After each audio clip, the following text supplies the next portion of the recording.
Hola, ¿cómo están? Bienvenidas, bienvenidos a CNN Prime. Tenemos mucho que contarles, por supuesto que estamos atentos a lo que ocurre en Ucrania y Polonia, el G20, que estamos desplegados en la gira del presidente de la República en el extranjero, así que también les vamos a estar contando de eso y de mucho más. Comenzamos con los titulares. A esta hora, la Cámara de Diputados sigue discutiendo intensamente las indicaciones de la Ley de Presupuesto 2023. Ya se rechazó el aumento inmediato de la PGU a 250.000 pesos, lo que no estuvo exento de polémica. La votación podría extenderse hasta la madrugada. El presidente Gabriel Boric ya está en Tailandia para participar en la cumbre de la PEC. Tras su llegada, el mandatario aseguró que va a sostener importantes reuniones con líderes internacionales y que espera volver con buenas noticias al país. El jefe de Estado es acompañado por la canciller Antonio Urrejola y empresarios locales.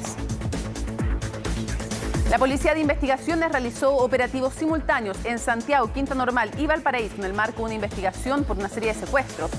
La diligencia dejó 15 detenidos y se incautaron armas de fuego e incluso una granada de mano. En temas internacionales, Polonia y la OTAN descartaron que la caída de 2 misiles en territorio polaco responda a un ataque deliberado de Rusia. Indicaron que se trataría de un accidente desafortunado que podría tener su origen en el sistema de defensa aéreo ucraniano. El presidente Zelensky negó las acusaciones. Todo eso y más, porque aquí comienza CNN Prime.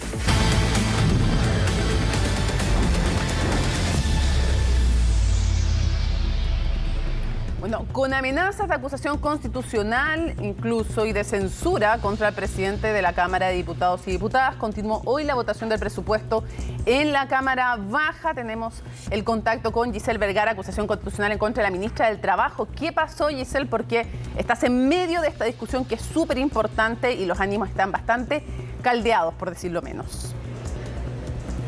Hola Mónica, ¿cómo estás? Buenas noches. Así es, porque ha sido una jornada muy extensa que comenzó a eso de las 10 de la mañana y que, ojo, podría extenderse hasta las 7 de la mañana de este jueves. Es lo que se ha conversado, conversaciones de pasillo. Todavía no hay nada 100% definido, pero lo cierto es que las voluntades es que se despache de manera total la discusión acá en la Cámara de Diputados de este presupuesto 2023. Ya lo decíamos, muchas polémicas en torno a lo que ha sido la discusión, y la polémica de esta jornada hasta el momento se ha dado en la partida de trabajo, mientras se discutía la partida de trabajo, y una acusación constitucional que se esboza en contra de la ministra de la cartera, haciendo referencia a la demora y los retrasos que han tenido los pagos de la PGU hasta la fecha. Recordemos que existen estas demoras, que existen problemas también en quienes califican o quienes no califican los trámites que se ha debido hacer. Bueno, parlamentarios señalaban, el diputado Guillermo Ramírez señalaba que no se está cumpliendo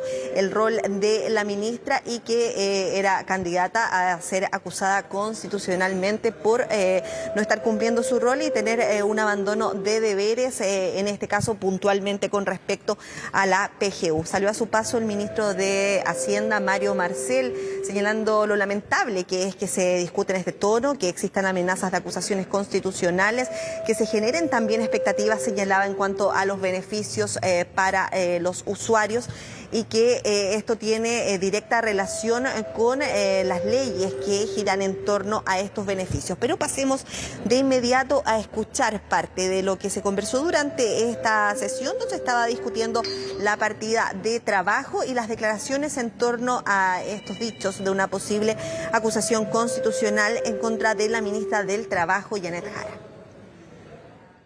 Presidenta, si no se regulariza las PGUs que no se han pagado por ineptitud del gobierno, incumpliendo la ley que estableció la PGU, nos vamos a ver en la obligación de presentar una acusación constitucional.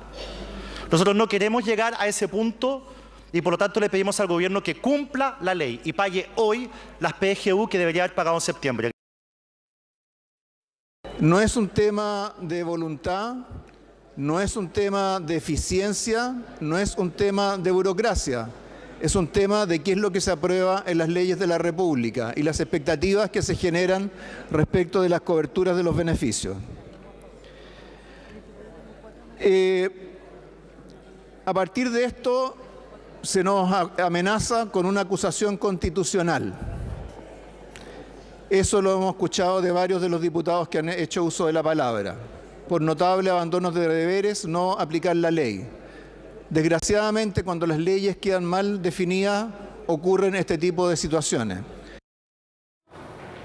Bueno, justamente la fundamentación, y esa va a ser la discusión si se llegara a una eventual acusación constitucional, los diputados de oposición dicen que no les gustaría, pero que están dispuestos a hacerlo, es que una de las cosas que exige una acusación constitucional es haber dejado sin efecto una ley.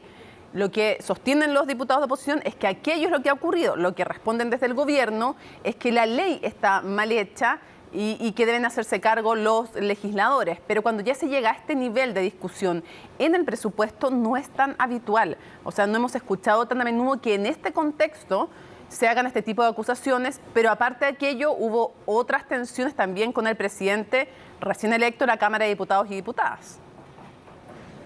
Sí, es una situación, Mónica, que no fue única, que se generó también durante la misma discusión con en torno a la PGU, también en esta discusión en la partida de trabajo, y que tiene relación con una indicación que se había presentado durante este trámite. En este intertanto, una indicación que hablaba de aumentar la PGU a 250.000 pesos en el presupuesto de 2023. En el marco de la conversación, en la intervención del diputado Sauerbaum, el presidente de la Cámara le señala que no es admisible, que no venía al caso su argumentación y lo censura, por decirlo de alguna manera, porque se corta el tiempo que tiene para poder intervenir, que eran aproximadamente 1 minuto. De ahí en adelante ocurre bastante tensión al interior de la sala y me gustaría que pudiéramos pasar a revisar este momento, que tenemos un compacto más o menos de lo que ocurrió para que se pueda entender el contexto de la discusión. Resultado de la votación.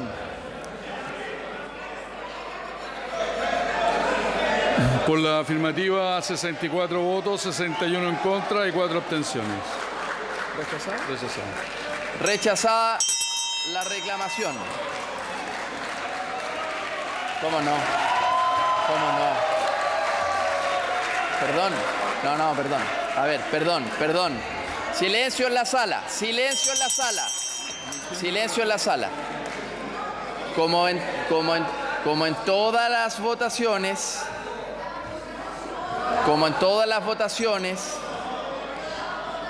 Perdón, paremos los intercambios, por favor.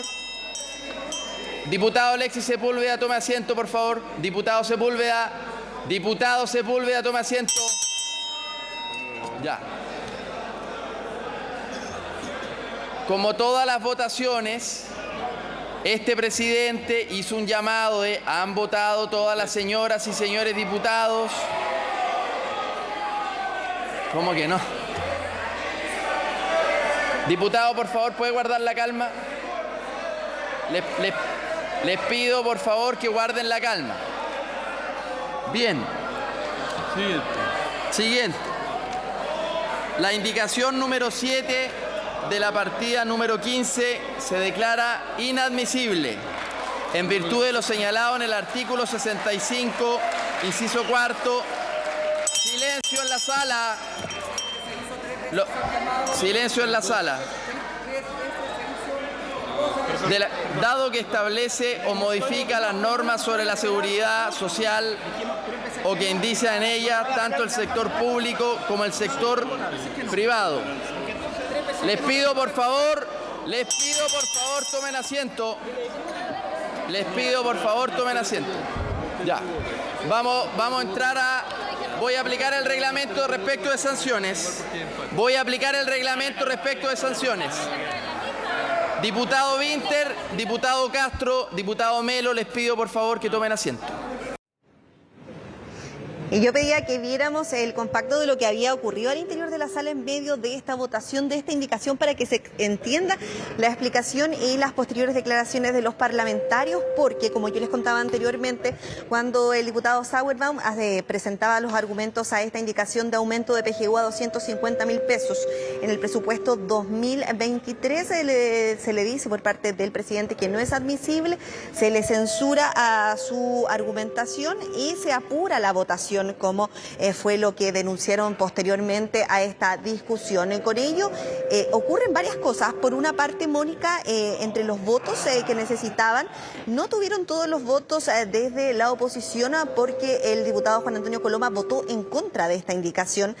No sabemos las razones ni los argumentos de por qué, porque él no apareció por estos lugares para poder entregar sus declaraciones. Le preguntamos a otros parlamentarios del conglomerado y nos decían que no tenían idea cuáles eran las razones de por qué había votado en contra. Y lo que genera la polémica es que habían algunos parlamentarios, entre ellos la diputada Flor Weiss, que ella misma comenta que se encontraba en el baño al interior de la sala y que cuando escucha los timbres, que es de conocimiento que cuando comienzan a sonar los timbres es porque hay que ir a votar, ella llega a su asiento para votar, aprieta el botón, pero que la votación ya estaba cerrada. Y lo que se le acusa y lo que se le dice al presidente de la Cámara, Vlado Mirosevic, es que él hizo un solo llamado cuando deberían haber sido 2 llamados para poder cerrar la votación. De ahí en adelante hubieron varias polémicas al interior de la sala porque se le acusa que su conducción como presidente de la Cámara no ha sido la correcta en estos pocos días que lleva a cargo de la Cámara de Diputados,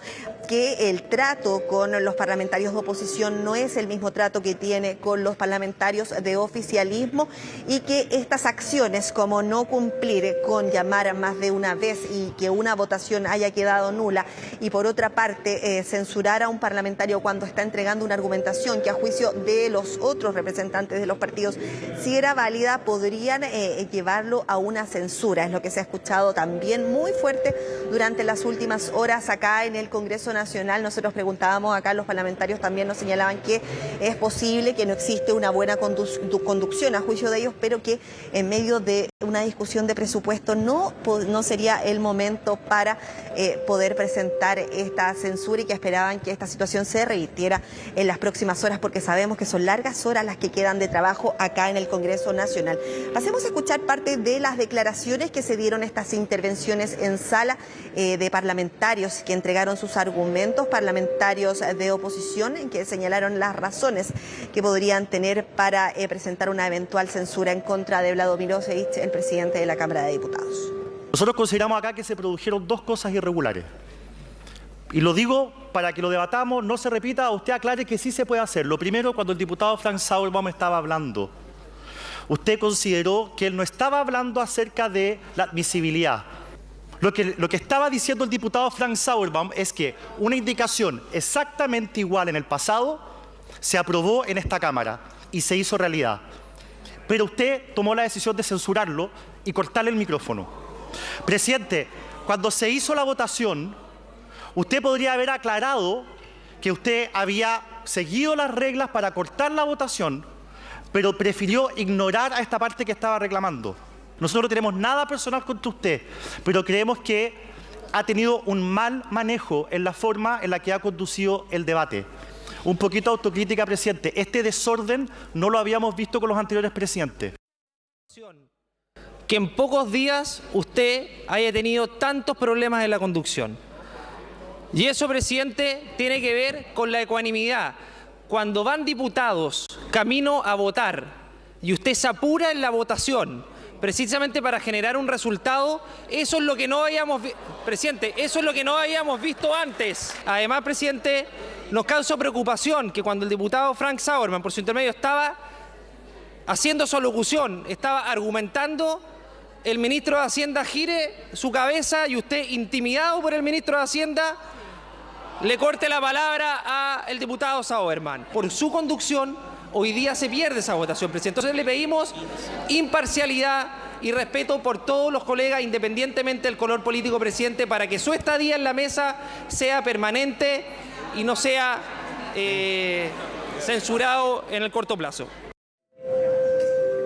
Ahí nos queda claro a través de estas declaraciones de parlamentarios de oposición que responsabilizan al presidente de la Cámara por haberse perdido esta indicación, por los argumentos que también ellos entregaban con respecto a apurar las votaciones y no haber dado el tiempo necesario para que las parlamentarias que quedaron ahí pendientes de la votación pudieran llegar a su lugar de trabajo y poder emitir este voto. Se defendió el presidente de la Cámara de Diputados, Vlado Mirosevic. Al respecto señaló que el deber de los parlamentarios es es estar en su puesto en el momento de las votaciones, y también se refirió que desde el primer momento que ellos asumieron la mesa, que él asumió como presidente, han recibido también lo que tiene que ver con estas censuras de las cuales se han manifestado algunos parlamentarios. Pasemos a revisar también sus declaraciones antes de terminar. El deber de un parlamentario es permanecer en la sala, sobre todo cuando hay votaciones. Para eso nos pagan, señor Longton, para eso nos pagan. El deber es permanecer en la sala. Desde el minuto 1 que yo comencé a dirigir esta testera, hemos recibido amenazas respecto de censuras. Y les quiero responder que nosotros vamos a seguir haciendo nuestro trabajo como se nos ha mandatado, porque en eso consiste ponerle seriedad y altura a este Congreso Nacional, que es lo que merece. Eso es lo que vamos a hacer hasta el último día que estemos aquí en la testera.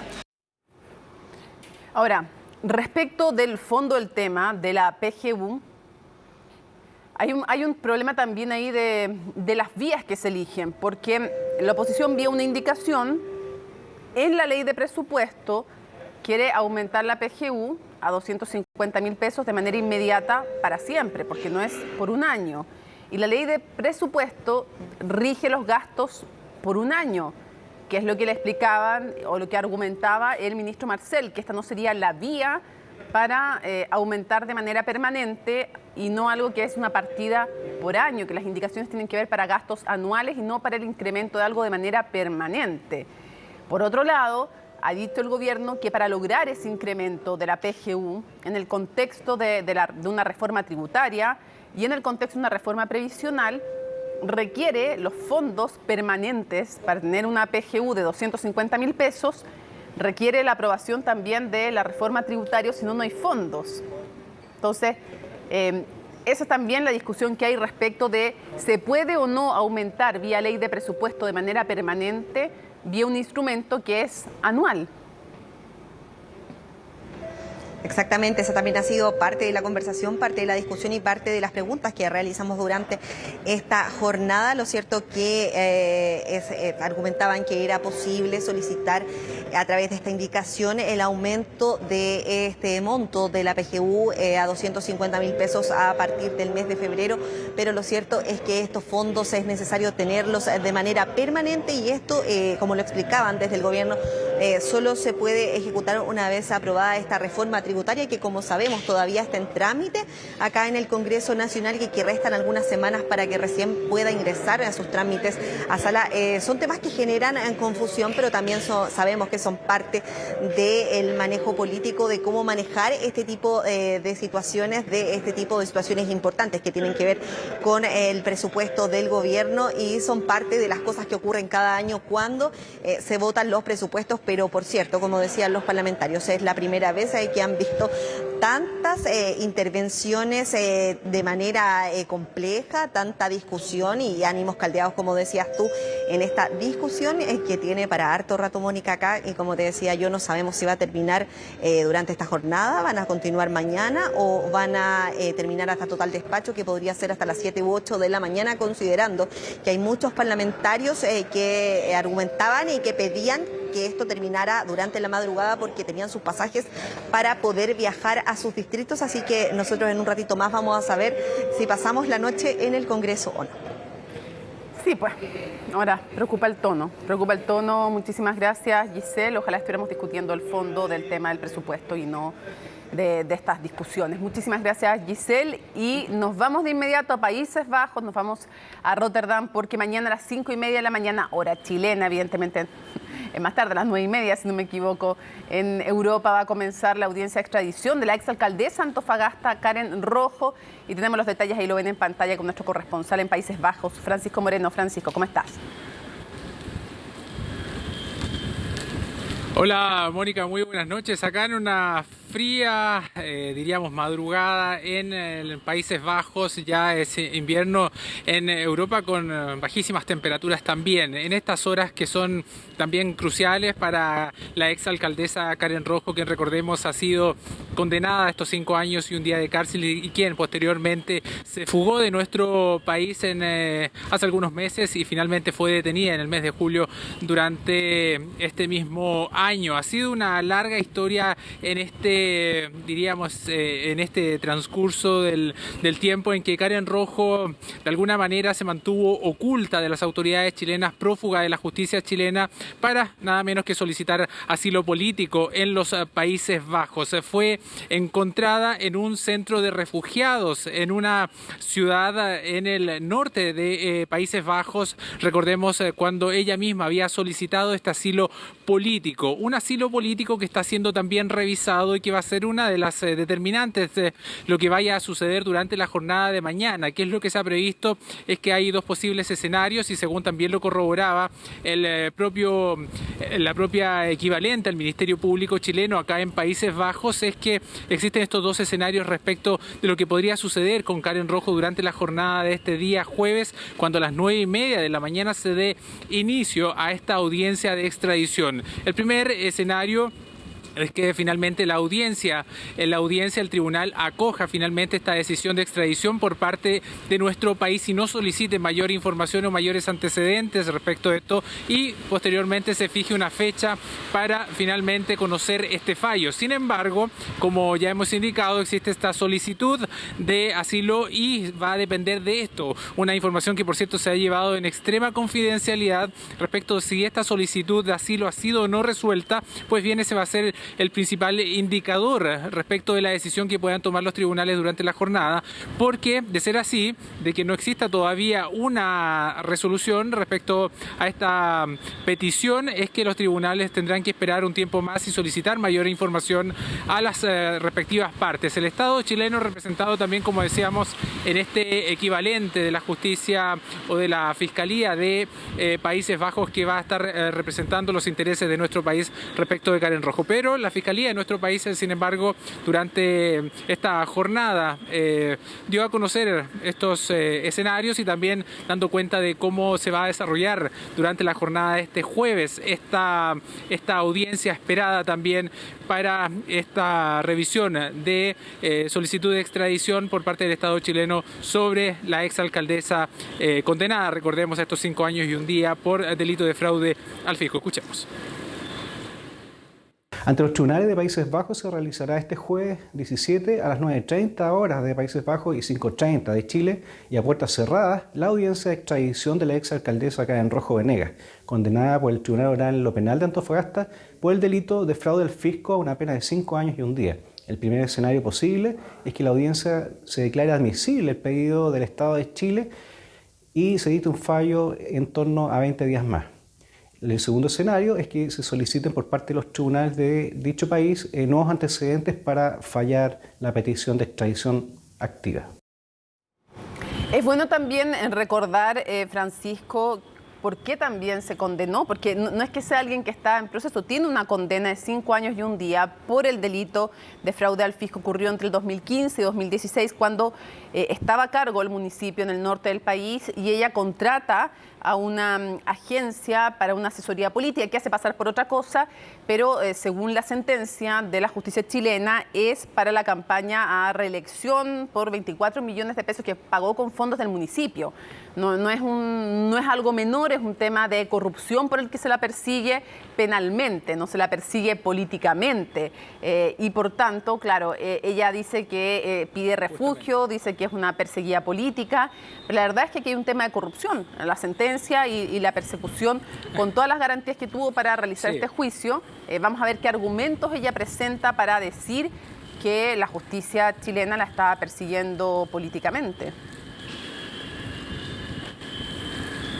Sí, y ese es un antecedente que podría ser bastante determinante también respecto de la decisión que tomen los tribunales respecto de su futuro judicial o ya de cumplir derechamente su condena en nuestro país. De todas maneras, según nos han explicado algunos abogados expertos en temas de extradición en Países Bajos, es que estas decisiones, la decisión de otorgar o no asilo político, son decisiones que por lo menos toman en un plazo desde 6 meses hasta 1 año y medio. Si bien ya han pasado estos 6 meses aproximadamente, porque se comentaba en aquella oportunidad que ella había solicitado, la información que se manejaba en aquel momento de su detención, es que ella había solicitado este asilo político en el mes de abril, por lo tanto ya estarían los plazos, diríamos de alguna manera, mínimos. Sin embargo, son temas que también hay varios temas sobre la mesa y no es un caso, diríamos, aislado, son muchos casos de asilo, muchísimos de alguna manera extranjeros que llegan a estos países también vienen y argumentan de alguna manera ser perseguidos políticos con el fin de conseguir mayores garantías,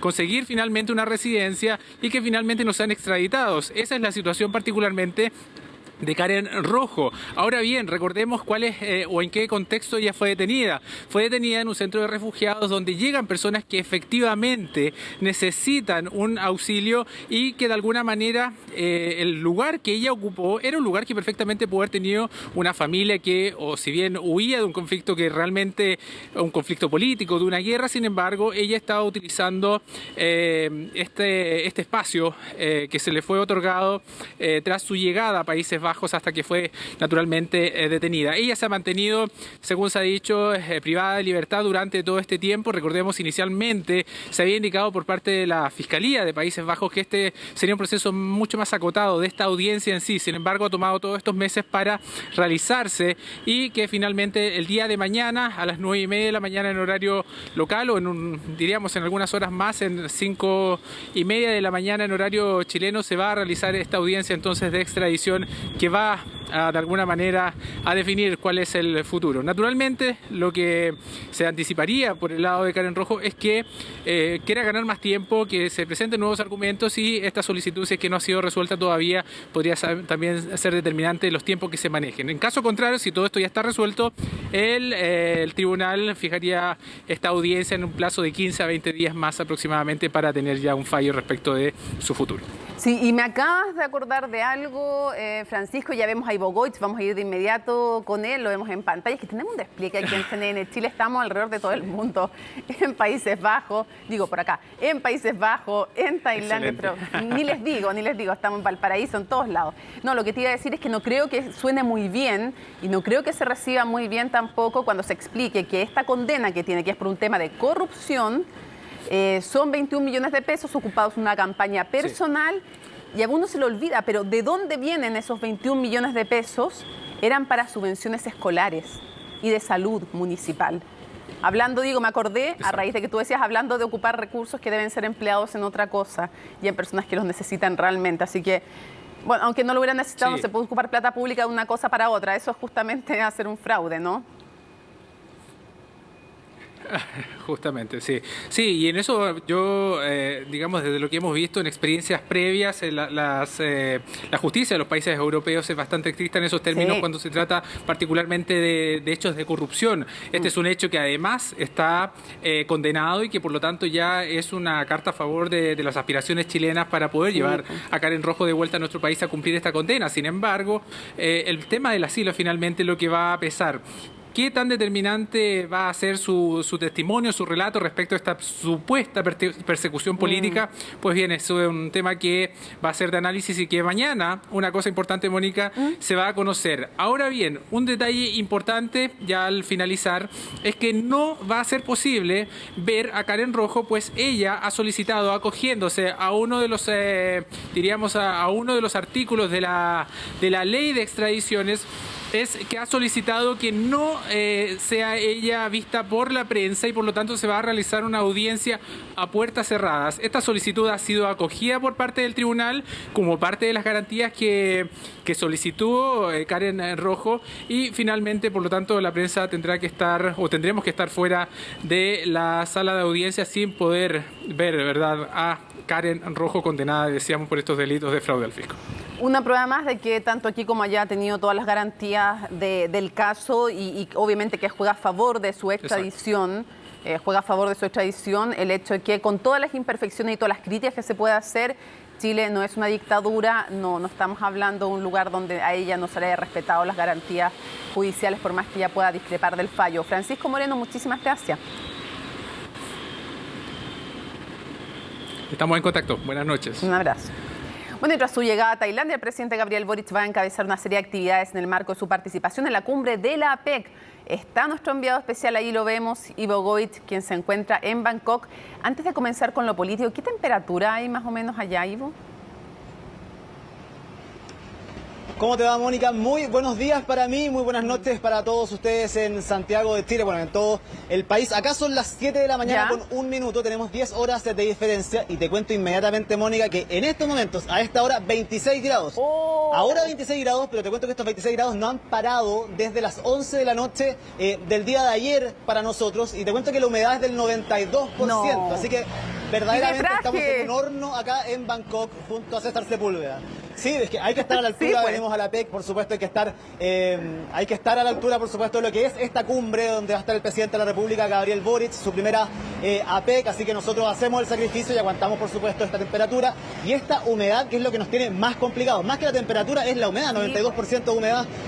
Hace que la sensación térmica acá en Bangkok sean mayor a los 30 grados todo el día. Así que vamos a luchar los próximos 3 días junto a César Sepúlveda para poder acostumbrarnos acá a la temperatura, Mónica. Pero quizás se nos pase, se nos olvide un poco con la cantidad de noticias, la cantidad de reuniones y de actividades que tiene el presidente de la República, Gabriel Boric, acá en Tailandia, en Bangkok, en su primera APEC 2022, este foro económico de Asia-Pacífico 2022 que se desarrolla en Tailandia, una Tailandia que donde ya amaneció, donde vemos muchísimo movimiento en las calles el día de hoy, donde el presidente tiene al menos 2 actividades importantes, una de ellas en una universidad, la más importante de Tailandia, y también para participar del CEO Summit.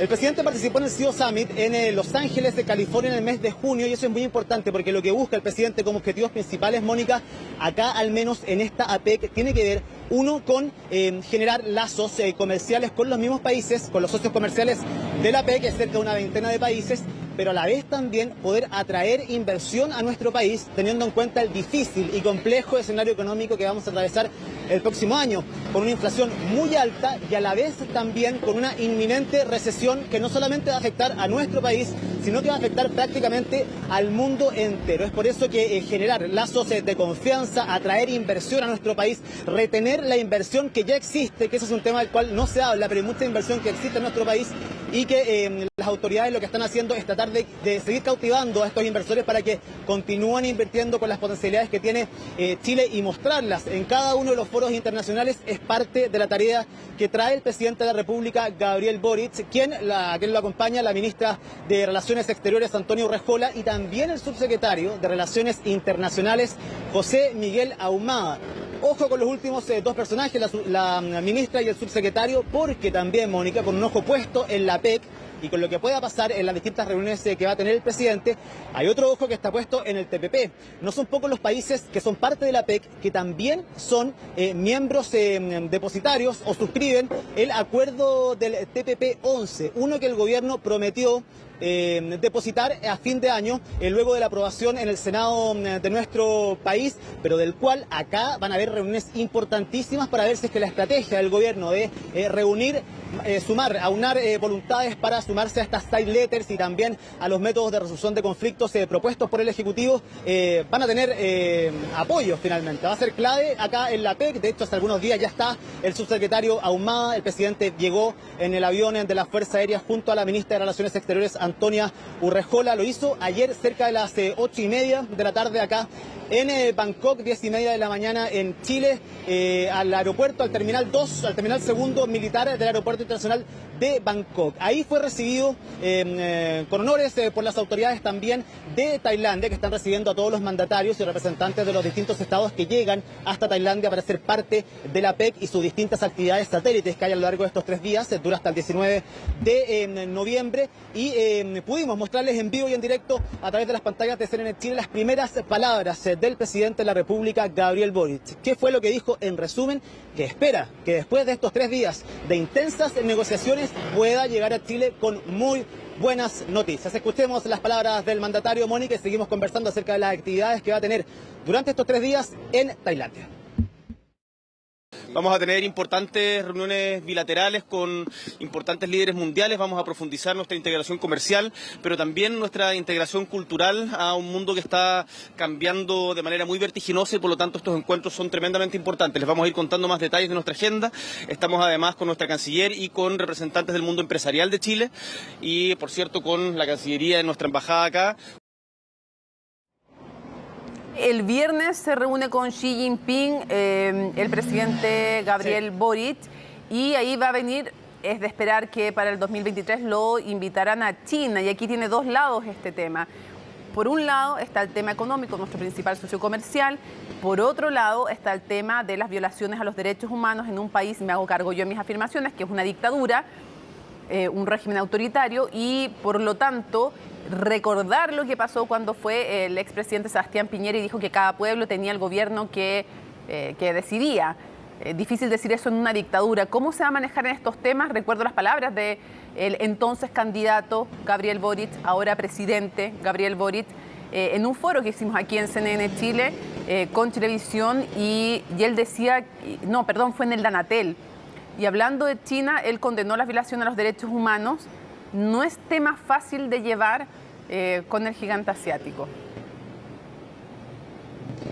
Sí, bueno, Mónica, en relaciones internacionales tú lo sabes muy bien, muchas veces, otra cosa también es con guitarra, una vez que el presidente de la República, Gabriel Boric, asume, sabe que el escenario económico es muy complejo. China es nuestro principal socio comercial. La reunión que va a tener con Xi Jinping el día viernes va a ser preliminar para conversar, comenzar a entablar cierto tipo de relaciones. Hay una invitación, es verdad, para que el presidente de la República, Gabriel Boric, vaya a China el próximo año. Es nuestro principal socio comercial, probablemente en un año de recesión económica, con inflación alta, donde el cobre es uno de nuestros potencialidades fundamentales en nuestro comercio con China.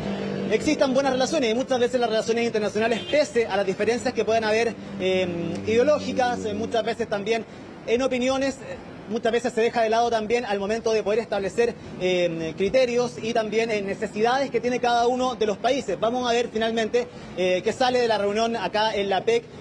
Acá las reuniones bilaterales en verdad son bien cortas, son bastante formales, 20 minutos, quizás lo máximo que duran estas reuniones. Probablemente se van a saludar, van a entablar un par de temas y que se pueda tocar con mayor profundidad el próximo año, pero siendo China el socio fundamental de Chile comercial por el cobre y por el año que viene, Mónica, probablemente no escuchemos tantas críticas quizás como en el pasado, al menos por parte del gobierno de Chile. Contarte también, Mónica, que estar acá en la PEC para Chile es fundamental. De hecho, te cuento en datos específicos. La alianza APEC, que tiene la importancia que tiene para nuestro país, es que representa el 69,3% del intercambio total de Chile.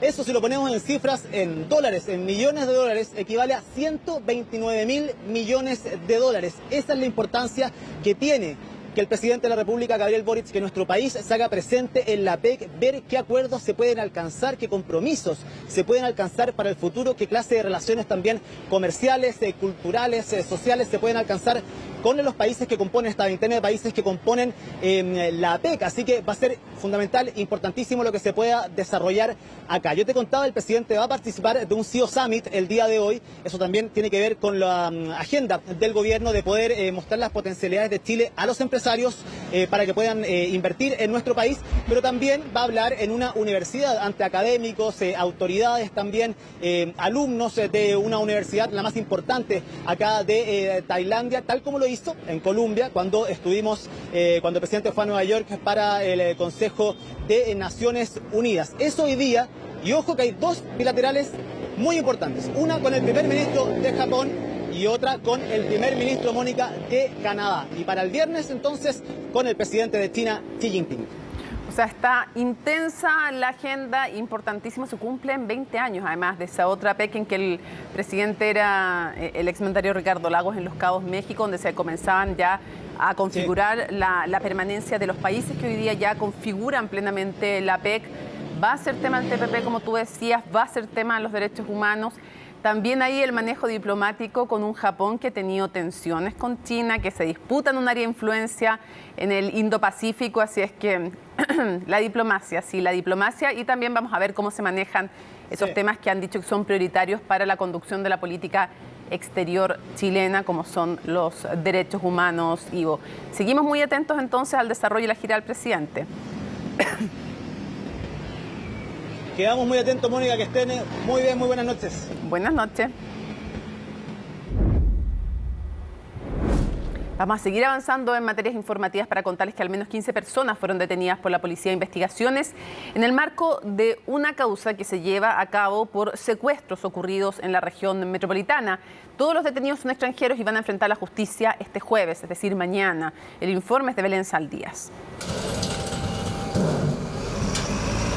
Estas imágenes se repitieron en varios puntos del país. Allanamientos simultáneos a cargo de la Policía de Investigaciones y la Fiscalía Centro Norte, denominada Operación Apocalipsis. El motivo, una investigación que se está llevando a cabo en relación a varios secuestros que se han realizado desde septiembre a la fecha, bandas que operarían desde estos lugares.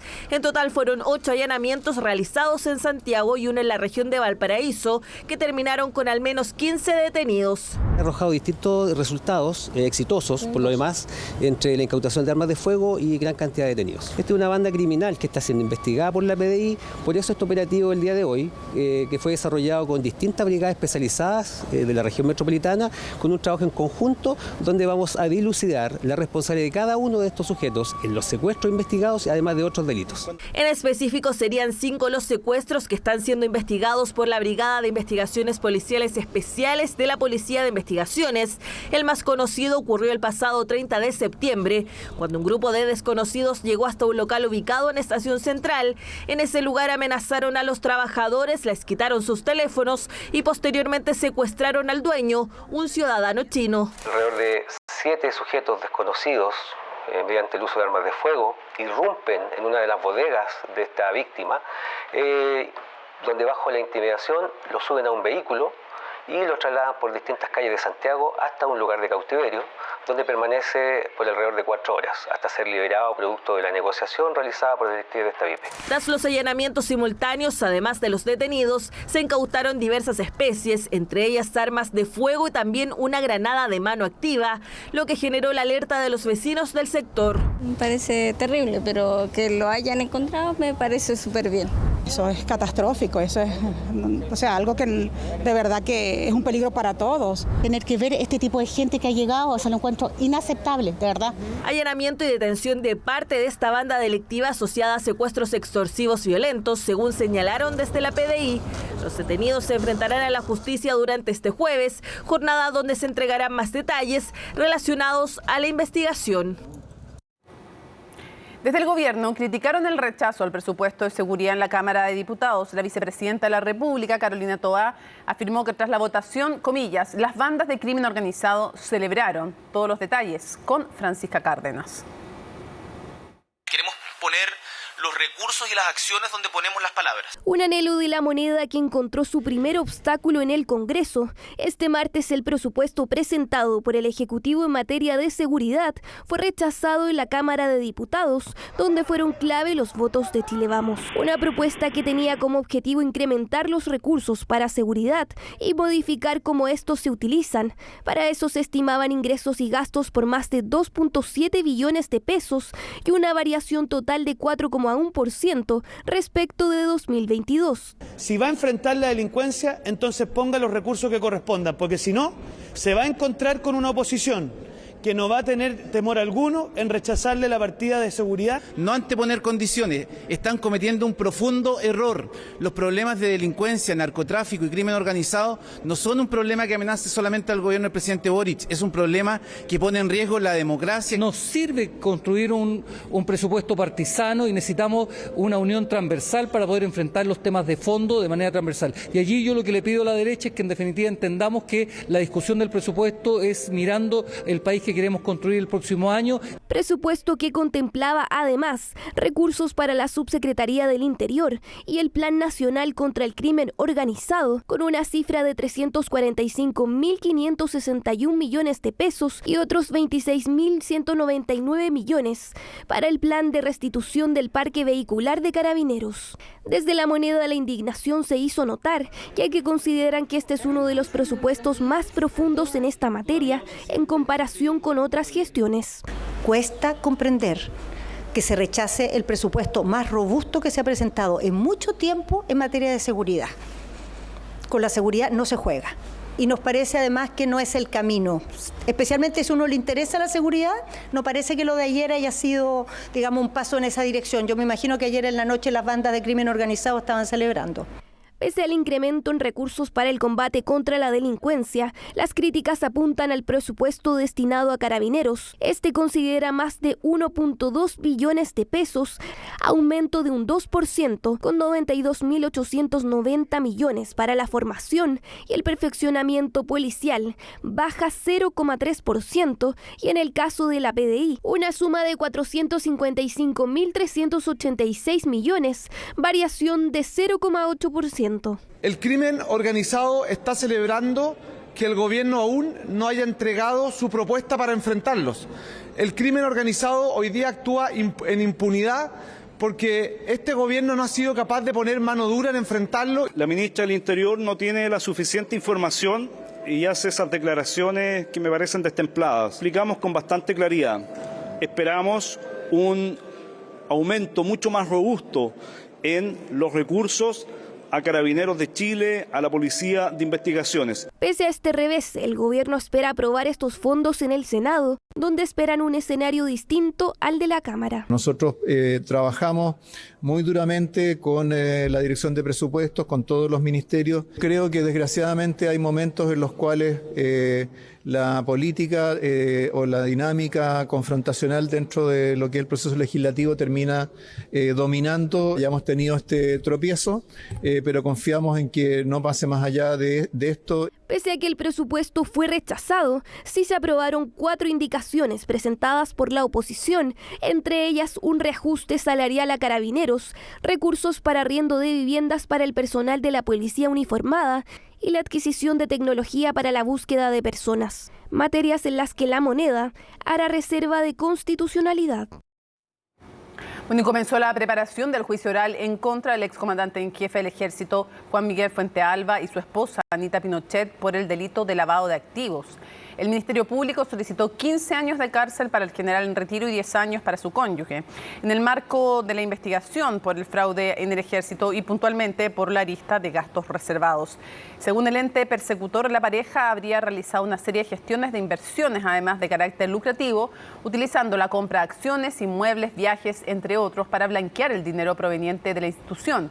Además, la indagatoria señala que Fuentealba habría instruido verbalmente la destrucción de cualquier documento que diera cuenta del destino de los fondos. El fiscal José Morales, que es además candidato a la Fiscalía Nacional, explicó parte del caso y destacó la importancia que tiene para la justicia la persecución de este tipo de delitos. Estos dineros fueron desviados hacia el patrimonio del imputado Fuentealba y posteriormente se realizaron una serie de maniobras con el objeto de ocultar y disimular el origen de estos bienes, hacerlos aparecer como dineros lícitos y fueron incorporados al patrimonio de estas personas, obviamente significando un enriquecimiento de estas bastante considerable. Se le están solicitando 15 años al señor Fuentealba y 10 años a la señora Anita Pinochet, y esta pena se solicita porque la Fiscalía considera que son reiterados delitos de lavado de dinero Consideramos además que es muy grave que un comandante en jefe del ejército haya destinado dineros que eran destinados a la seguridad del país, a labores de inteligencia también, a cuestiones que eran para su enriquecimiento personal. Entonces, en ese sentido nos parece que es muy relevante y es un caso que debería marcar un antes y un después en la persecución de este tipo de delitos. Bueno, y siguen los cuestionamientos a la ley Aula Segura. Desde el gobierno reiteraron sus críticas a la normativa y apuntaron a fortalecer los reglamentos internos de los establecimientos educacionales. Ángela Rayman nos cuenta más. Continúan en los cuestionamientos a la ley Aula Segura. Actuales y exautoridades de colegios emblemáticos de la comuna de Santiago acusaron no poder aplicar este reglamento por órdenes de la alcaldesa Iracy Hasler, algo que fue descartado por la propia autoridad comunal.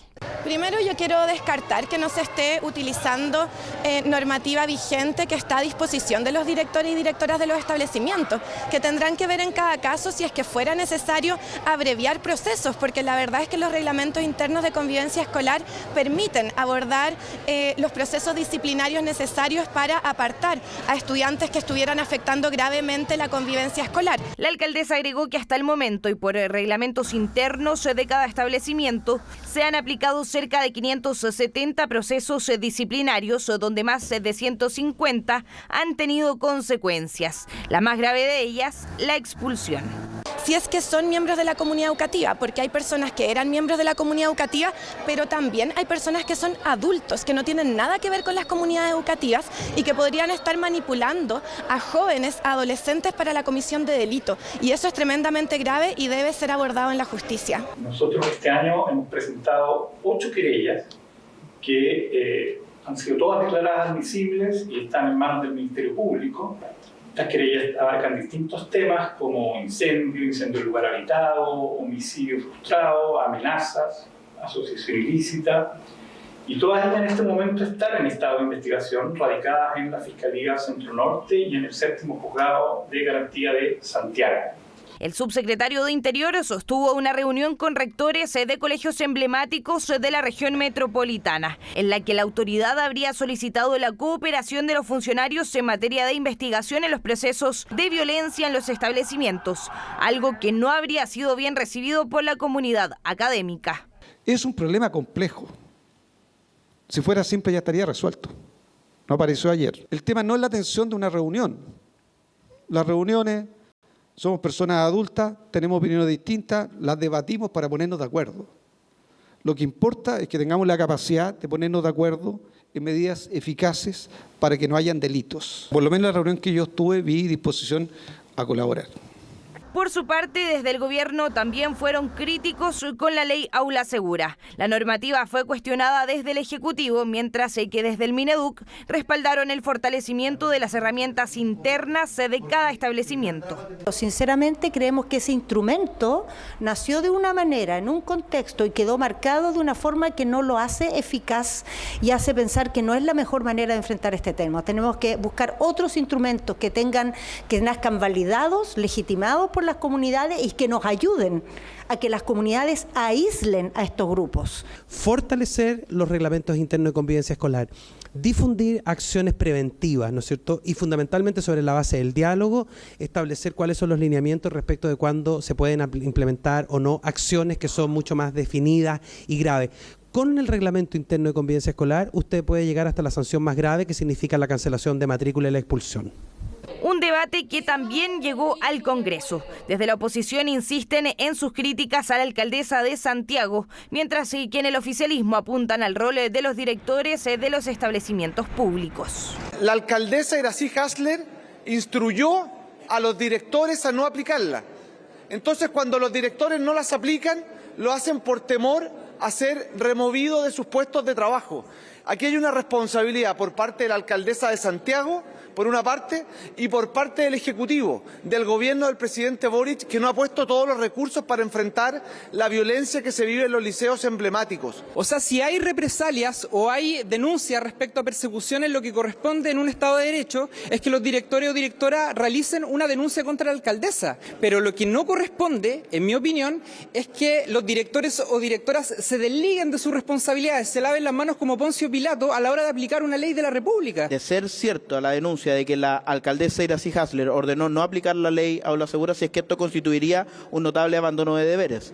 Y en segundo lugar, también cuál es la responsabilidad que le corresponde a los rectores, porque ellos tienen la obligación, cuando conocen de la comisión de delitos en función de su cargo, de denunciarlo. Y si han omitido esta denuncia, por supuesto que también están incurriendo en una falta que tiene que ser perseguida. Desde el Poder Judicial también hubo opiniones al respecto. La ministra vocera de la Corte Suprema, Ángela Vivanco, indicó que para todas las autoridades públicas la ley es mandatoria y que ésta se debe aplicar. Importantes cambios vivirá la Oficina Nacional de Emergencias, que a partir del 1 de enero se convertirá en el Servicio Nacional de Prevención y Respuesta ante Desastres. A raíz de esto, autoridades del Ejecutivo y de los organismos técnicos dieron a conocer las principales modificaciones en la institución, pero también valoraron la gestión de Ricardo Toro, quien después de 10 años deja el cargo de director nacional.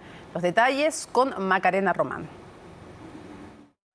La vicepresidenta de la República, Ricardo Toro, comenzó a despedirse de la ONEMI. Minutos antes, el actual director nacional mantuvo una reunión con representantes de los organismos técnicos que monitorean los desastres en el país y aprovechó de presentar a un amigo particular. Tuve un momento con los directores regionales y ellos me regalaron esto que se llama Funko Pop. Salgo aquí en el podio, porque en este mismo podio, indudablemente, he vivido los momentos más intensos. Intenso por decirlo menos. Chile tiene una de las más altas actividades sísmicas y volcánicas del mundo, y en ese contexto, Ricardo Toro ha liderado la ONEMI durante 10 años. De hecho, 2 días después de asumir, debió enfrentar la erupción del volcán Copahue. Se mantiene la alerta, pero se reducen los medios que están en la zona para poder enfrentar una eventual evacuación. Ricardo Toro fue designado en la ONEMI el 2012. 2 años antes se desempeñaba como vicecomandante militar de la misión de Naciones Unidas para la estabilización de Haití. En el país fue testigo del terremoto 7,3 que azotó a la isla, donde falleció su esposa María Teresa Dowling, quien lo acompañaba mientras cumplía sus labores.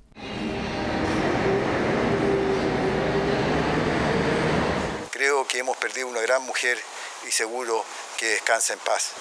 Durante los 10 años que estuvo a cargo de la ONEMI, le tocó dialogar con los presidentes Piñera, Bachelet y ahora con el gobierno de Gabriel Boric. Este último le hizo llegar una carta para agradecer su desempeño. A nombre del gobierno, el presidente Boric, gracias. A nombre del Estado de Chile, quisiera decir gracias, porque el director es también figura un referente de lo que es ser un funcionario público. Y aquí también quiero resaltar a mi familia que ha estado acompañándome durante todo este tiempo para que yo pueda ejercer esta labor que a veces es compleja, pero que indudablemente para mí constituye un gran honor. Pero no solo cambia el director de la ONEMI, sino que también su nombre. Ahora se pasará a llamar Sistema Nacional de Prevención y Respuesta ante Desastres, aunque no les guste a todos. Bueno, ese cambio, que la verdad es un poco duro, yo no sé, ¿era tan necesario cambiarle el nombre a ONEMI? No sé, a lo mejor estoy abriendo un tema complejo, delicado. Ya, salgamos de ahí, rápido.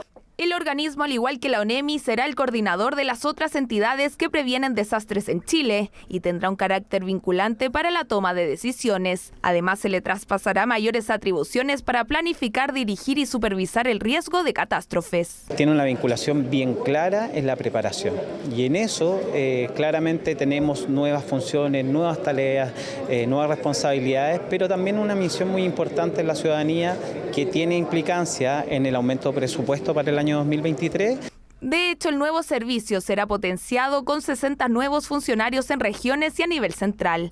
Además, se reconocerá por primera vez el sistema de turno en los centros de alerta temprana, eso entre otras cosas. Eso podría facilitar que tuviéramos mayores recursos en los organismos técnicos que son necesarios por obsolescencia de material, recambio de instrumentos. Se van a fortalecer las articulaciones y el trabajo conjunto en materia de riesgo de incendios forestales, que es lo que nos compete a nosotros. El 1 de enero comenzará sus operaciones el Servicio Nacional para la Prevención y Respuesta ante Desastres, una entidad que reemplazará a la ONEMI, la que solo durante los últimos 10 años debió enfrentar 15 grandes emergencias, todas supervisadas por el saliente Ricardo Toro. El Ministerio de Salud reportó la primera muerte asociada a la viruela del mono en nuestro país. Se trata de una persona mayor de edad y de sexo masculino, quien fue diagnosticado con la enfermedad el pasado 29 de septiembre. Según informó la autoridad sanitaria, el paciente contaba con patologías de base y un sistema inmunológico debilitado. Recordemos que el virus llegó a Chile el 17 de junio y actualmente hay un total de 1.260 personas contagiadas. A raíz de esto, el MinSal volvió a destacar que la enfermedad afecta sobre todo a hombres adultos y que la región metropolitana es la que concentra el mayor porcentaje de casos, con un 84,2% del total. Además, desde el 19 de octubre comenzó un proceso de vacunación para los contactos estrechos que se está aplicando a lo largo de todo el país como medida para contener un posible brote. Con escala de descuento para quienes ya pagaron por administración y con el objetivo de abaratar costos, el gobierno propone en su reforma de pensiones cobrar comisión sobre el saldo ahorrado y no sobre el sueldo imponible. La idea es ligar en el fondo la posibilidad de que quienes administran ganen, pero sí que también se incrementa el saldo. Otros dicen que va a ser finalmente una mala idea y que se cobraría más comisión, algo que niegan desde el gobierno. Bueno, ¿de qué se trata todo esto? Belén Vázquez. Alinear los intereses de manera que si el fondo renta más, haya mayor beneficio tanto para el gestor de inversiones como para el afiliado. Así podríamos explicar el cambio propuesto en la reforma de pensiones, que establece que las comisiones se cobren por el saldo administrado y no por el sueldo imponible como es ahora. Hemos visto que muchas veces los saldos de los afiliados pierden o ganan, pero la comisión se mantiene fija en el tiempo en función del sueldo. Y lo que se hace acá es cambiar a un modelo donde el incentivo para quien invierte los recursos del cotizante está puesto en que al saldo le vaya efectivamente bien, porque así a él también le va a ir bien. Para entender de qué se trata hay que conocer los conceptos. El flujo es el sueldo imponible y el stock es el saldo acumulado. Actualmente, cada FP cobra una comisión directa por el flujo que cubre administración e inversión del stock. Esta puede ir desde 0,58 a 1,45%, pero como el nuevo sistema propone una división de la labor de las AFP, los afiliados ya no tendrían que pagar por la administración, sino solo por la inversión, por lo que el pago que hacen mes a mes vería una baja. Entonces, eso implica que la mayor parte de los costos que tiene hoy día la AFP es la administración de cuentas y por lo tanto al sacarle ese costo solamente deberían quedar los costos asociados a la gestión de inversiones. Por lo tanto, pensamos que eso ya hace que las comisiones se reduzcan significativamente, pero eso es equivalente para privados y públicos. Así, la idea de pagar por el saldo y no por el sueldo es que la comisión vaya aumentando si el dinero ahorrado sube por una mayor rentabilidad o que eventualmente si el fondo tiene bajas, esta comisión disminuya. Esto dejaría atrás el modelo actual en el que se paga un monto alto al entrar al sistema pese a no tener un fondo acumulado e incentivaría a los gestores de inversión a incrementar la rentabilidad. En el gobierno estiman que el inversor público cobrará una comisión más baja que la competencia privada. El inversor público autónomo de pensiones va a ser una institución que va a trabajar a costo marginal porque requiere recuperar efectivamente todo lo que son gastos en su propia operación, más no generar utilidad. Y por eso su comisión va a ser más baja que no solo que las actuales comisiones, sino que además va a ser competitivo en relación a los inversores privados. Una de las dudas más frecuentes desde que se anunció la reforma es qué va a pasar con el stock acumulado actual que ya pagó comisión por el sueldo imponible. Recordemos que esos fondos pasarán a ser administrados por los nuevos inversores y la idea es que no se pague otra comisión. Para ello, el gobierno diseñó una escala de descuentos en la tasa de la comisión que dependerá del año de nacimiento. Esto permitirá que esos afiliados más antiguos en el sistema puedan ver compensado el pago que ya hicieron por la administración. Entonces, mientras no conozcamos esa comisión que se va a cobrar por administración por saldo, no sabemos, pero en principio favorece a los que tienen poco saldo acumulado porque les va a bajar la comisión versus los que tienen harto saldo, que lo más probable es que les suba la comisión. La idea de esta estructura de descuento es básicamente que los que ya pagamos, ¿cierto?, por adelantado las comisiones para que nos administren nuestros fondos hasta que terminemos nuestra vida laboral, quedemos relativamente indiferentes en términos de pagar lo mismo que hubiésemos pagado si es que el sistema no cambia, si es que nos quedamos bajo el mismo sistema. La misma autoridad ha planteado que en el escenario actual las personas no se guían por el costo de la comisión al momento de elegir su AFP. De hecho, solo 1 de cada 4 ha elegido una administradora con comisión menor a 0,68%. ¿Cuál es la estrategia para cambiar esa situación? En vez de enfocarse en la educación financiera, en que la gente se eduque y tome buenas decisiones, es que está un poquito limitando las opciones de las personas, producto de que la gente a lo mejor no toma las mejores decisiones. La evidencia ha demostrado que no toma las mejores decisiones. Por ejemplo, se cambian de fondo independiente de la edad que tengan y deberían seguir una lógica como la que se está proponiendo con estos fondos generacionales. Cobrar por el saldo en todo caso no es una novedad. En Chile ya hay instrumentos que lo aplican, como por ejemplo los fondos mutuos. El objetivo de este mecanismo, según el gobierno, es poder alcanzar el estándar internacional y abaratar costos para los afiliados. El valor de la canasta básica familiar sigue en aumento, pero a un menor ritmo que el mes anterior e incluso más lento que hace un año. En la medición de octubre alcanzó un monto de poco más de 61.000 pesos por persona, aunque las autoridades y expertos destacan las señales que muestran una desaceleración en el incremento de los precios. Las familias dicen no sentirlo aún en su presupuesto, como nos cuenta María Luisa Carrión. En plena temporada y cuando los precios estaban a la baja, Patricio llegaba a vender 5 o 6 zapallos enteros en un solo día. Hoy, con gran esfuerzo, logra terminar con uno. Cuando está la época de la cosecha, 500, 300 pesos. ¿Y ahora? Y más grande el corte. Y ahora vale 1.000 el corte. Y es que el zapallo es uno de los alimentos que en el último mes ha ido al alza, afectando el bolsillo de los consumidores. Es uno de los productos que componen la canasta básica, una que durante octubre dio un pequeño, muy pequeño alivio. El informe de canasta básica de alimentos del mes de octubre por fin trae una buena noticia, porque evidencia que la inflación comienza a darle un respiro a las familias chilenas con el quiebre en el alza de los precios de los alimentos. Así, durante el 10º mes del año, la canasta alcanzó un monto de poco más de 61.000 pesos. Esto significa una variación mensual de un 1,6%, una cifra menor a la registrada en septiembre, cuando el aumento fue de más de un 2%. En el acumulado a 12 meses, las presiones inflacionarias también comienzan a ceder. En esta medición, considerando los productos de la canasta básica, fue de 22,8%, mientras que la anterior se superó el 23%. Las proyecciones del Banco Central, y que se han ido cumpliendo incluso más rápido de lo esperado, es que en este último trimestre vamos a tener una inflación, pero una inflación bastante menor de lo que hemos tenido antes en el último año, y el próximo año eso va a ser aún mejor y vamos a ir normalizando el proceso inflacionario del país. Pero estamos hablando de una canasta básica que se ha incrementado en el orden de un 20%, y eso afecta muy duramente a los hogares, y particularmente a aquellos hogares que destinan gran parte de su ingreso a la canasta, a los alimentos o a bienes básicos de consumo. Por eso la opinión mayoritaria en la calle sigue siendo que el costo de la vida no da tregua, que el alivio aún es muy poco y que no alcanza a notarse en las billeteras, porque la canasta sigue subiendo, aunque claro, el último mes a un ritmo menor. Algunas cosas en realidad, ¿ya? Los limones están un poco más baratos, las lechugas, pero hay otras cosas que están más caras. No alivia para nada, porque la verdad que ha bajado, a lo mejor hoy día bajan 100 pesos y ya mañana suben 300.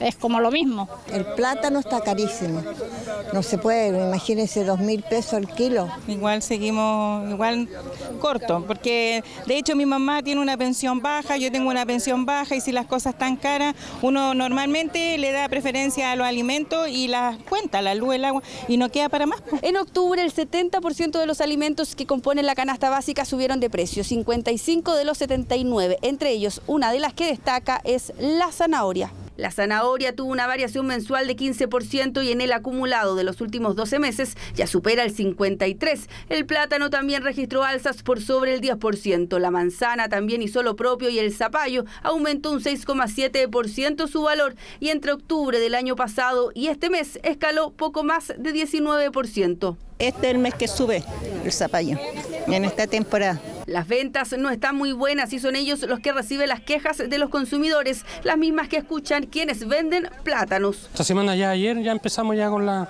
baja. ¿A cuánto estaba antes y a cuánto está? Hoy llegamos a vender a 3.000 pesos el kilo. A 3.000 pesos el kilo llegamos a vender. Pero ahora ya se empieza normalizando. ¿Cuánto está ahora? 1.700.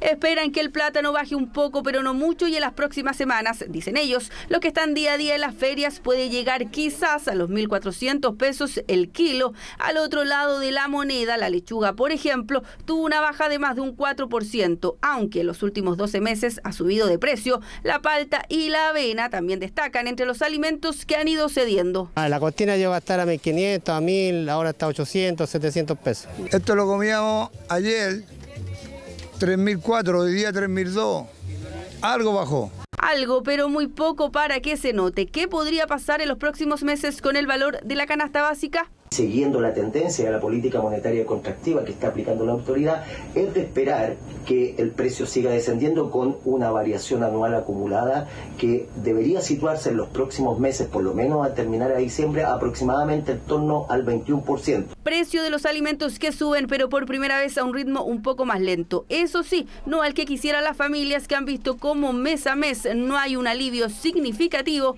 en su esquivo presupuesto.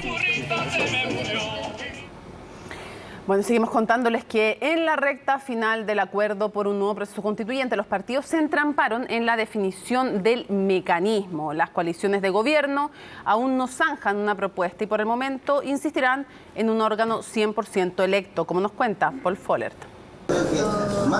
Con atención escuchaba el diputado Udi la intervención de los representantes del oficialismo. Esperaba conocer el anuncio de la propuesta de mecanismo de las coaliciones de gobierno para el nuevo proceso constituyente. Creo que hoy día se juntaron por enésima vez, resolvieron crear un órgano que va a tener que redactar un texto compuesto preferentemente por terrícolas. Estamos a la espera de los demás detalles. Tengo que hacer comentarios respecto de terrícolas o extraterrestres en esta conversación constitucional. Es algo que no contribuye a lo que está esperando la ciudadanía de nosotros. Diferencias que renacen en medio de la cuenta regresiva para llegar a un acuerdo constitucional. Y en ese afán, los partidos se han enredado en el último paso, el mecanismo. La propuesta de la derecha hoy es básicamente repetir lo que existe en el Senado. Nosotros creemos que eso es insuficiente porque no resguarda la representatividad de todos los rincones del país, de las regiones. Desde el Frente Amplio nos dice que quieren repetir la experiencia de la Convención Constitucional con más de 100 integrantes. Yo digo, estos señores están leyendo mucho a Lewis, están muy entrampados en las crónicas de Narnia. Inquietud de la derecha ante la demora de las coaliciones de gobierno para acordar una propuesta, porque para el oficialismo lo ideal es tener un órgano 100% electo, pero lo ideal está lejos de ser por ahora realista. Prueba de ello es que en las últimas semanas el socialismo democrático se ha abierto a la idea de avanzar a un órgano mixto. Todas las alternativas las estamos estudiando y barajando y estamos tremendamente abiertos a un buen acuerdo en términos de que para algunos, como son listas cerradas, ojalá los expertos fueran dentro de las listas. Mira, hoy día no nos cerramos a ninguna de las posibilidades que se han planteado. Lo que nos interesa a nosotros desde nuestra bancada, en realidad desde el Partido Socialista, es llegar a un acuerdo y llegar a un acuerdo pronto. En los partidos de centro izquierda manejan sondeos que anticiparían un mal desempeño de los partidos oficialistas en una eventual elección de convencionales. Por eso apuestan por avanzar a un órgano mixto. Esa tesis sería la piedra de tope oficialista. En Aprodignidad se resisten a la idea y a pesar de algunas luces de apertura en el último tiempo, que incorpore dentro del órgano constituyente expertos en listas cerradas, por ejemplo. Eso es algo que se puede llegar a consensuar. Las coaliciones acordaron este miércoles insistir en un órgano 100% electo como mecanismo. Nosotros nos estamos moviendo, el oficialismo dijo 134, se está bajando a 100, eso puede cambiar aún más, estamos abiertos, estamos flexibles a tratar de acercarnos. En total un órgano donde justamente llegamos a un número de 100, incorporados también comunidades indígenas, pero creemos que no puede ser menos de 100.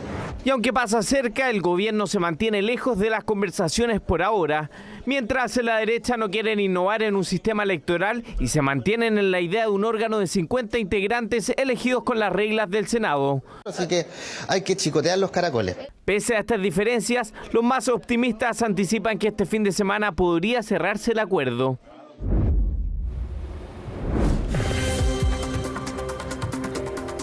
Listos entonces para revisar las noticias internacionales junto al editor del área, Mario Regá. Mario, obviamente que comenzamos con Polonia. Sí, ¿cómo estás, Mónica? Tanto tiempo. Hay sí, novedades. Estás de vacaciones, tanto tiempo, las tanto tiempo. No, por mí no estábamos. Okay. Te extrañaba, por eso yo también. No. Tanto Era tiempo. por si me estabas pegando un palo. No, sí, que se desapareció fui yo. Sí, por eso. No te preocupes. Quería dejarlo sentado. Ok, Polonia. Hay novedades y dentro de todo son buenas, Mónica, porque ayer obviamente había mucha tensión, mucha temor a que finalmente se confirmara de que estos misiles habían sido lanzados por Rusia de forma deliberada, algo que finalmente ya está quedando completamente descartado, aunque Zelensky sigue diciendo de que fue Rusia el que lanzó estos misiles en una localidad de Polonia y que dejó a 2 muertos. Bueno, tanto la OTAN como Estados Unidos y Polonia, que son los que están llevando a cabo esta investigación, dicen de que, claro, Rusia no tendría mucha responsabilidad en este hecho, Mónica, sino que habría sido Ucrania finalmente a través de su sistema antimisiles. Uno de ellos se habría desviado finalmente a territorio polaco, cayendo en esta granja y generando entonces, dejando la muerte de estas 2 personas. Habría sido terrible, Mónica, porque sabemos que la política de la OTAN en uno de sus artículos principales es que si atacan a uno, obviamente atacan a todos, y la respuesta es completa de la alianza militar. El conflicto habría escalado a niveles obviamente globales y de una manera obviamente que habría sido terrible ya para este conflicto, esta guerra que se desarrolla entonces en el este de Ucrania. Los detalles, las reacciones y también la postura de Zelensky, que hasta ahora la sigue defendiendo. Él solicitó, Mónica, que Ucrania también participe en la investigación en Polonia, pero Estados Unidos y Polonia hasta ahora no han dicho o no van a autorizar que Kiev esté en terreno analizando entonces este incidente. Veamos la nota de Isel Guerra con los detalles de este hecho.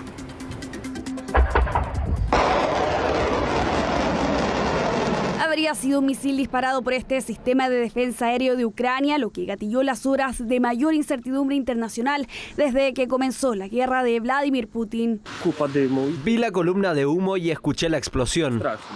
Que Rusia agrediera a un miembro de la OTAN y que con eso desatara el inicio de un conflicto a escala mundial es uno de los más grandes temores que representa este conflicto. Ese miedo parecía que se haría realidad luego que Kiev responsabilizara a Moscú de estar detrás del disparo que golpeó a territorio polaco y con ello a la Alianza del Atlántico Norte.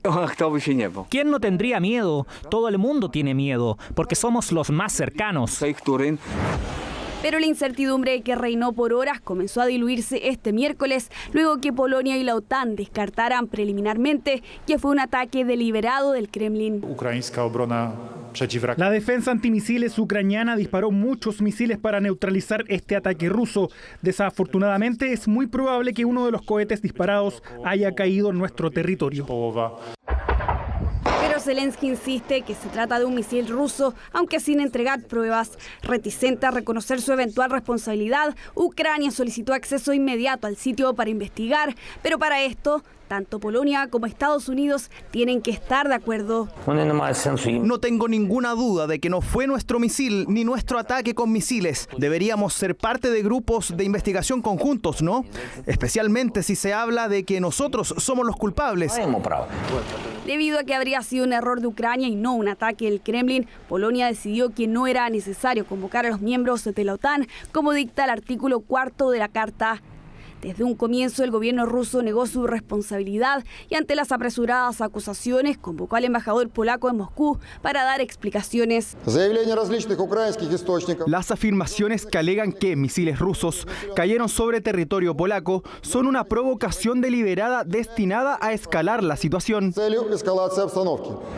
Para algunos países, más allá de quien lanzó el misil, la responsabilidad sigue siendo de Moscú por ser la nación que invadió Ucrania, país que este martes precisamente sufrió una ola de ataques rusos con casi un centenar de misiles que cayeron en distintos puntos de su territorio. Pero déjenme ser claro, esto no es culpa de Ucrania. Rusia tiene la responsabilidad final mientras continúa su guerra ilegal contra Ucrania. It's illegal war against Ukraine. La responsabilidad de lo ocurrido es enteramente rusa, aunque haya sido un misil de la defensa ucraniana que intentaba frenar el criminal bombardeo. La explosión en territorio polaco reveló algunas diferencias al interior de la Alianza Atlántica, mientras las naciones bálticas rápidamente amenazaban con defender cada centímetro de la OTAN. Otros países como Estados Unidos fueron más mesurados, con llamados a la calma. Y esto es parte de la guerra de relaciones públicas, de competencia que hay entre Ucrania y Rusia. Pese a que hay cierto consenso en la hipótesis inicial de que el misil de fabricación soviética habría sido lanzado por Ucrania, no por eso el temor ha desaparecido en Europa. Polonia se convirtió en una víctima colateral del conflicto y nadie puede asegurar que otro misil no pueda aterrizar allí o en otra parte de la región. Vamos a cambiar de tema, Mónica, con lo que ocurrió anoche en Mar-a-Lago, la mansión de Donald Trump en Estados Unidos, allá en Florida, porque el magnate finalmente confirmó lo que ya se rumoreaba, va a competir nuevamente por su tercera campaña para llegar finalmente a la Casa Blanca, a pesar de los malos resultados de las elecciones de medio término para los republicanos. El expresidente de Estados Unidos dijo que él está capacitado para nuevamente hacer a Estados Unidos grande otra vez. Repasó sus principales logros de sus primeros 4 años, de sus únicos 4 años al interior de la Casa Blanca, diciendo de que había sido uno de los pocos presidentes que había bajado impuestos, que controló la pandemia, algunas afirmaciones obviamente falsas, pero ya conocemos cómo es Donald Trump, en un salón donde estuvo obviamente los más cercanos al expresidente, que en todo caso no la va a tener fácil, Mónica, lo hemos dicho, ya con los resultados de las elecciones de la semana pasada, queda claro que Donald Trump ya no tiene la fuerza de antes, tiene mucha fuerza, eso sí, mucha influencia, pero aparecen varias figuras, o un par de figuras que podrían finalmente aguarle la fiesta, sobre todo Ron DeSantis, que es el reelecto gobernador de Florida. Y como reelecto, además, sí, la forma en que fue reelecto, o sea, al Usain Bolt mirando para atrás. Sí, el fenómeno de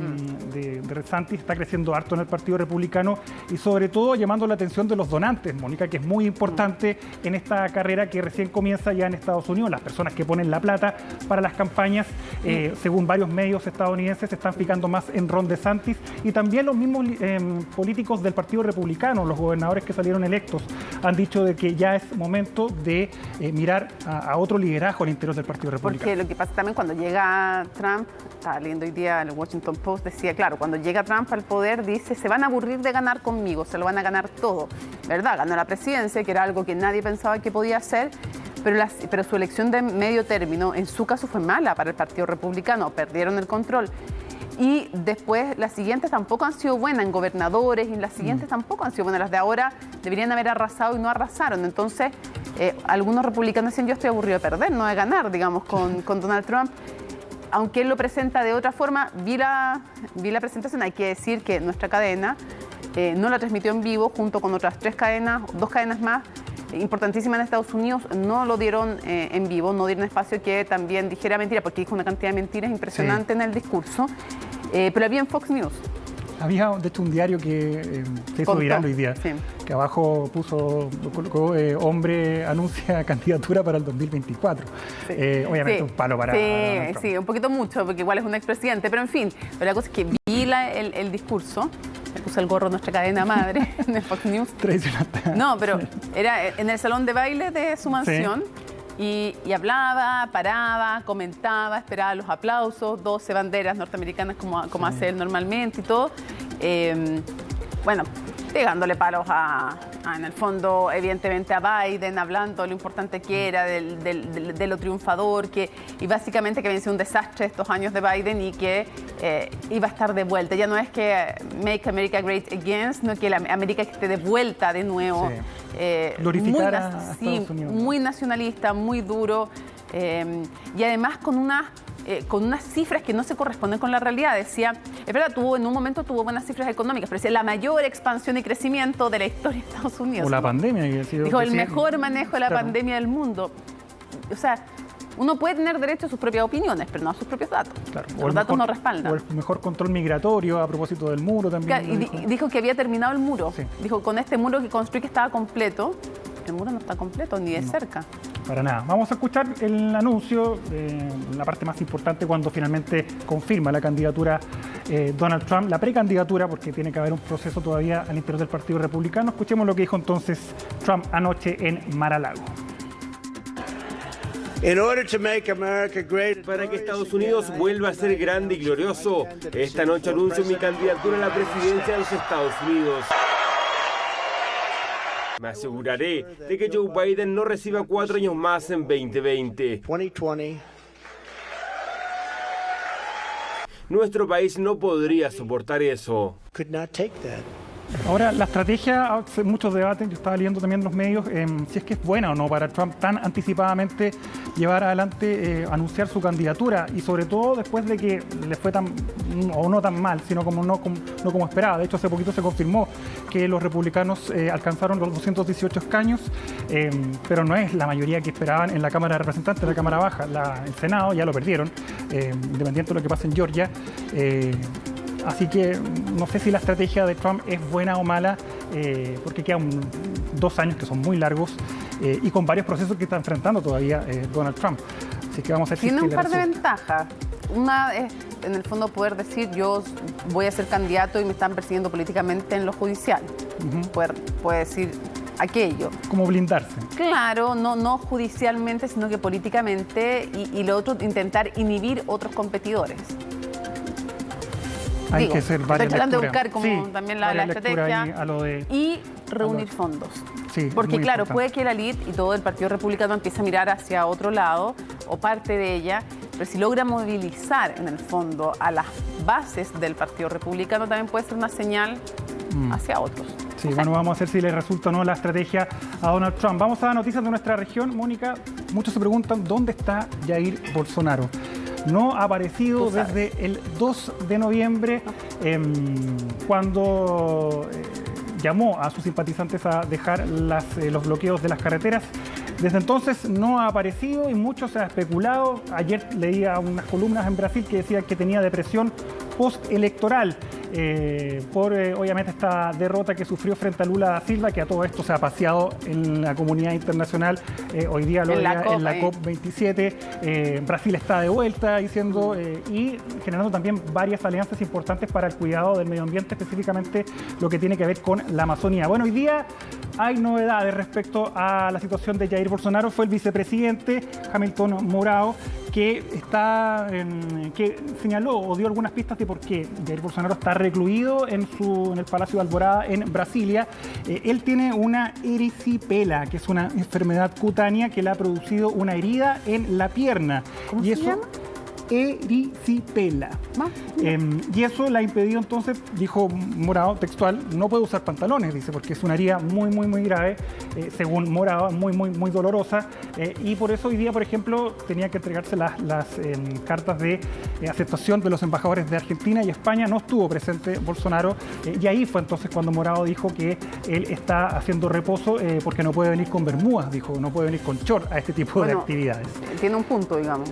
Pero también está desaparecido de las redes sociales, no ha publicado nada, absolutamente nada, y tú sabes, es como Trump. Una de sus herramientas principales para hacer política de Bolsonaro es Facebook. De hecho, no hace conferencias de prensa, él sube videos en Facebook, en Twitter, donde responde generalmente a sus opositores. Y muchos se preguntan si es que va a estar finalmente el 1 de enero. Yo lo veo bien difícil, Mónica, pero finalmente se confirma, o hay una información 2 o 3 semanas después de la segunda vuelta, de que Bolsonaro tiene esta enfermedad cutánea que le impide entonces salir del Palacio de Alvorada en Brasilia. Por eso no quiere salir en actos públicos, Bolsonaro. Vamos a ver que esa información es verdad, pero que golpeó fuerte a Bolsonaro la derrota, le golpeó fuerte y muchos dicen de que es más depresión postelectoral que esta enfermedad. Recomiendo Retrato Hablado, un podcast que realiza una periodista brasileña junto a John Lee Anderson, notable habla de la historia, cómo llega a ser Bolsonaro. Buenísimo ese podcast. Bueno, y lo otro, Mónica, que hay temor porque después de 30 años Bolsonaro no va a contar con fuero. Y se viene su principal enemigo a la presidencia, que es Lula da Silva, con varias cuentas pendientes y también con algunos casos que Bolsonaro va a tener que enfrentar ante la justicia. También dicen que eso podría ser una de las causas de que esté tan escondido a un presidente de Brasil. Y terminamos, Mónica, con una imagen que se hizo viral, esta confrontación, este tenso momento que se vivió entre Justin Trudeau y el primer ministro de Canadá y el presidente de China, Xi Jinping, en el encuentro del G20. Voy a hacer un contexto bien pequeño para que vayamos rápidamente a revisar esa imagen. El martes se reunió Trudeau con Xi Jinping en una reunión privada aparentemente, y Justin Trudeau después de una conferencia y dio detalles de esa conversación con Xi Jinping, lo que obviamente generó la indignación de el que es considerado el hombre más poderoso del mundo y el hombre más poderoso de China. Veamos el momento de este impasse o esta confrontación que hace Xi Jinping a Justin Trudeau y seguimos comentando.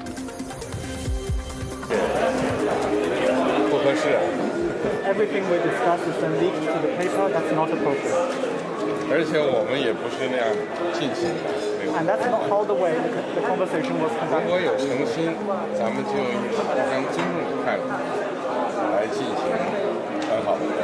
If there is sincerity on your part, free and open and frank dialogue, and that is what we will continue to have. We will continue to look to work constructively together, but there will be things we will disagree on, and we will have to continue. Let's create the conditions first. Bueno, tenso el momento ahí entre estos dos líderes. Además, espérate, quería que se escuchara claramente Xi Jinping y sus apuestas en escena para que se escuchara. Tenía el traductor ahí mismo, habían cámaras, o sea, sabía y quería que se escuchara esta como reprimenda que le estaba dando Justin Trudeau. Pero por lo que leí, el video lo graba un periodista canadiense.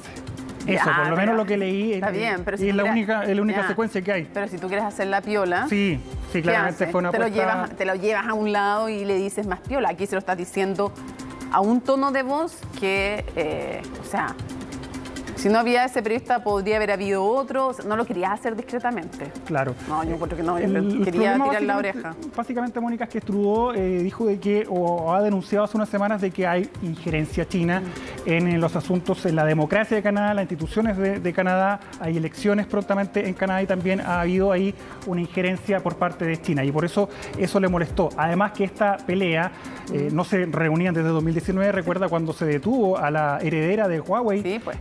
En Canadá, eso ahí generó un quiebre total entre Canadá y China, y hoy día entonces era la primera vez que se veía Trudeau con Xi Jinping, y eso fue obviamente parte del contexto de esta confrontación. Encuentro muy bien y muy digno Trudeau. Sí. No se achicó y le dijo, o sea, el otro está bien, le puede reclamar, le puede decir esto era privado, no fue así, además le desmiente la versión y de vuelta el otro le dice, miren, queremos trabajar juntos, pero nosotros lo hacemos de forma distinta. Me gustó. ¿No? Sí, a mí me gustó. O sea, hay que tener personalidad para hacer frente a Xi Jinping. Bueno, Justin Trudeau va a llevar todo tiempo y... Sí, no, pero... Sí, bien, bien su respuesta. Bien. Y China es China. 2 merenditas. 2 merendinas, digo. Ya pues. Nos vemos. Muchas gracias, Mario. Nos vemos mañana. Ya. Bueno, la diputada y militante del Partido Socialista, Emilia Nullado, se encuentra hospitalizada tras presentar complicaciones en su salud.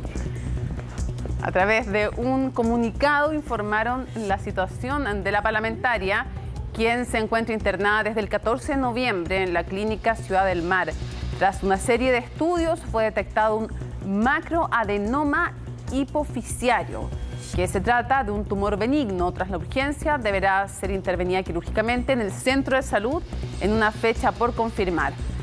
Le mandamos obviamente todos los buenos deseos para que se mejore, para que esté bien y se reponga. Y para conocer más detalles de esto y todas las noticias de Chile y del mundo, visiten nuestro sitio web cnnchile.com. Ya, se acabó. No, se acabó por ahora CNN Prime, no es que se haya acabado para siempre. Viene CNN Tiempo y nos reencontramos luego, como cada miércoles, con el estelar de las noticias internacionales, Conexión Global Prime. Así es que no se lo pierdan porque tenemos un mix de temas. G20, la crisis en Ucrania, con disparo, que hay dudas todavía de dónde vino, se dice que no de Rusia, pero no les adelanto más. Háganse un tecito si quieren, coman algo y vuelven rápidamente, pero no pueden irse tampoco, porque tienen que verse en el tiempo, así que aquí se quedan. Ya pues, volvemos con eso y más. Ah, y Trump también. Nos despedimos entonces, miércoles 16 de noviembre. Así estuvo nuestro país y el mundo. Somos CNN Chile. Buenas noches.